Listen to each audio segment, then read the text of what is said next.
Hey y'all, so I'm out here in the wilderness today. So if you see me run off or keep looking back, it's because I'm trying to see what's up. I'm out here with the animals and whatnot, but I'm trying to stay safe as well. Um, okay, so I just want to jump right into it. So you're finally coming to the terms that your plans are not always God's plans. How do you accept that, and how do you find joy in it? A lot of times we will make up our own plans and write down goals and stuff, and we'll figure out exactly how to execute it so that we can get to where it is that we think we should be. And we'll find out later that that just wasn't where God wanted us at that moment. And what do? Naturally, as human beings, we panic, we get frustrated, we want to quit, we wallow in it, and the most deadliest of them all, we get stuck. We allow ourselves to get stuck. So I want to rewind back to a time where I was just getting out of college. I was 6 months out of college. I had booked two shows already, and I felt like, okay, so maybe I'm ready for New York. I want to go to New York. I had always been wanting to go to New York since I was a little girl, and so I go, and I went with a plan in mind of getting an agent, being sent out, and booking shows, booking Broadway, whatever. So I did that. I went to New York. I got an agent. They sent me out, and then I started to realize I would get all of these callbacks, but I could never really book a show.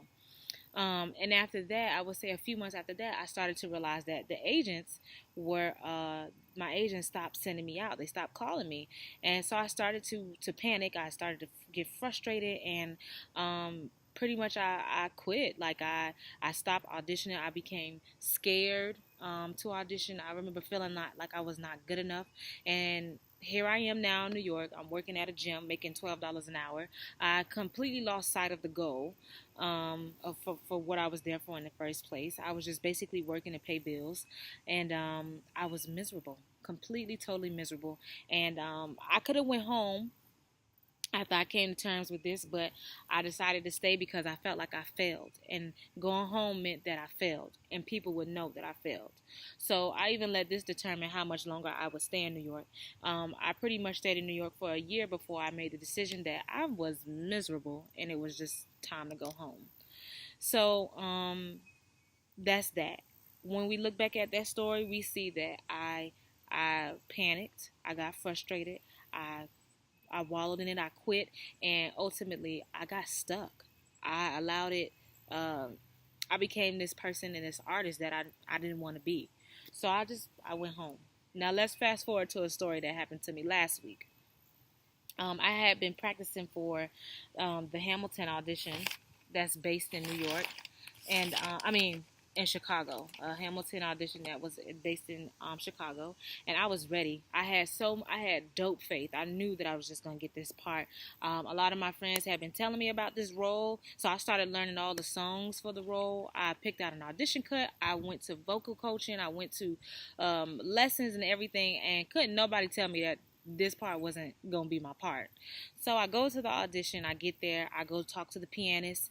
Hi, okay, walk to the pianist, and I walk him through my tempo. I tell him to follow me at the end. So I go up and I sing. Um, and lo and behold, the pianist is just playing whatever he wanted to play. Okay, he was doing his own tempo. He played whatever he wanted to play. He did not follow me. I was singing "Natural Woman," and he was playing "Trap Queen" by Fetty Wap. Okay, and it took everything in me not to just throw my shoe at his head. Okay, so I left the audition. Immediately I called my mommy like I always do, and I just bust out crying. And I said, I am so tired of being in this space.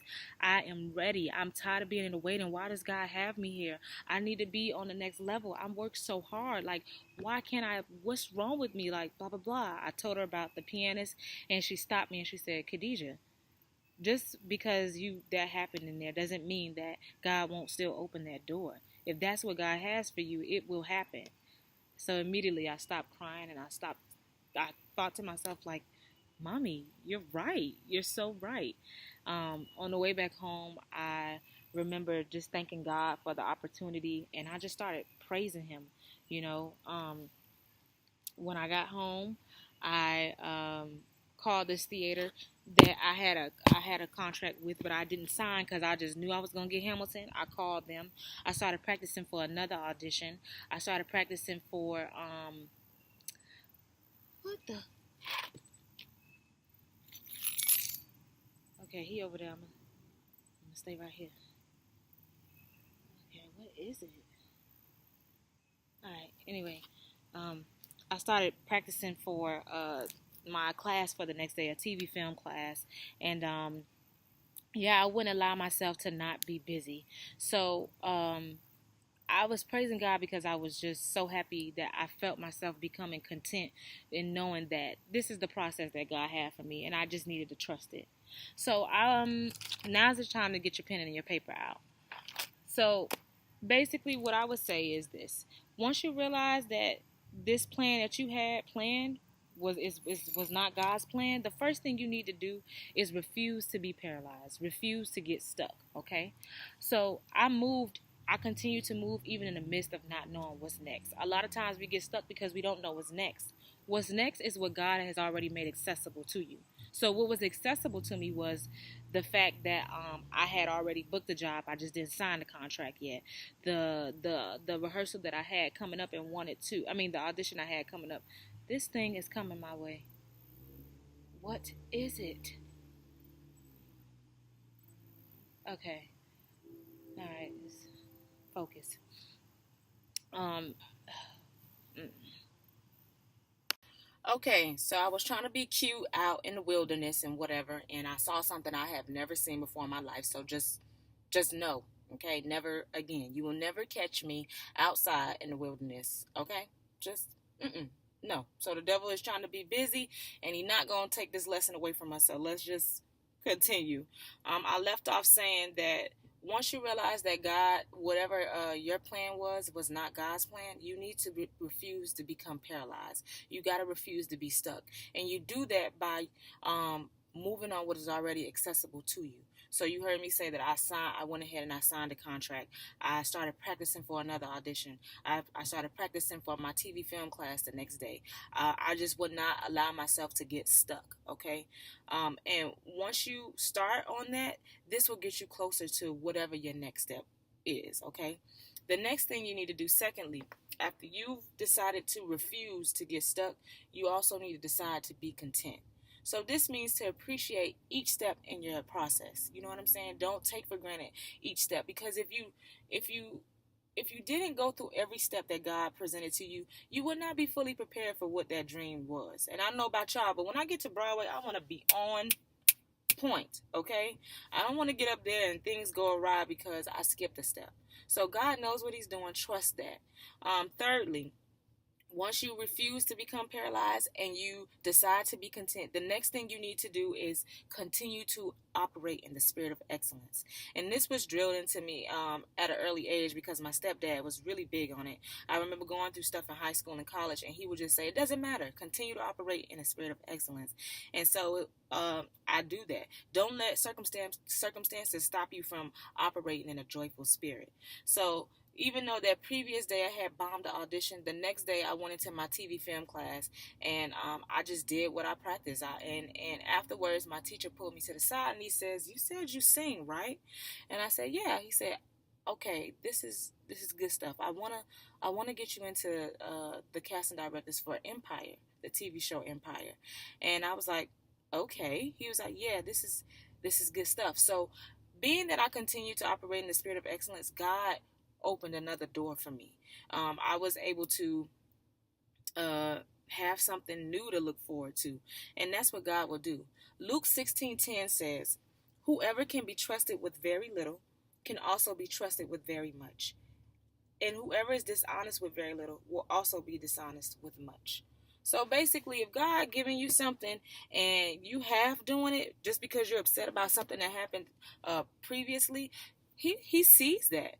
How can he trust you with the small stuff if you and with the big stuff if you can't execute the small stuff properly? So just continue to operate in a spirit of excellence. So after you refuse to become paralyzed, you decide to be content, and you continue to operate in the spirit of excellence, the last thing you need to do is to live your life fully. And what I mean by that is this. I had a friend who was struggling. like we always do. And he basically was depressed because he wasn't booking Broadway. He felt like all his friends had, was there, and he just couldn't get to it, and it made him feel, some kind of way. And I remember asking him a question. I said, well, if you book Broadway tomorrow and you died the next day, would you be able to say that you lived your life fully? He said, wow, I never looked at it that way. No, I wouldn't be able to say that I lived my life fully. And it's because he was doing what everybody else does. We get upset when uh, we can't get what it is that we think we should have. We quit and we give up. And that's not what God wants us to be. He wants us to live our life fully while we're trying to achieve our dreams. So don't let don't let life pass you by because you're not where you think you should be at. What you need to do is realize that God's timing is perfect. And remember, the more you seek his face, the more he'll reveal to you whatever is next. So Psalm 90:12 says, teach us to number our days that we may gain a heart of wisdom. That's basically saying if we knew how many days we had on earth, we would not be lollygagging and continue to be upset because of something that happened months ago. We would still keep it, we would still make great decisions and continue to move forward in our life and be happy in it because we would know that our days are numbered. We would know that, our days are numbered.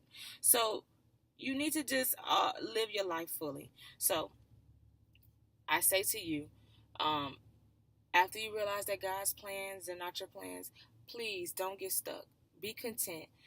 Continue to operate in the spirit of excellence and live your life fully. Philippians 3, verses 13 through 14 says, brothers and sisters, I do not consider myself yet to have taken hold of it. But one thing I do, forgetting what is behind and straining to what is ahead. I press on toward the goal to win the prize for which God has called me heavenward in Christ Jesus. So keep pressing on, accept God's will, and be glad in it. So again, subscribe, share, like, comment. You could contact me on my website. I look forward to seeing y'all next week. We're going to be talking about what it means to be a good steward or stewardess over your gifts. Thank you for tuning in. I hope you enjoyed it.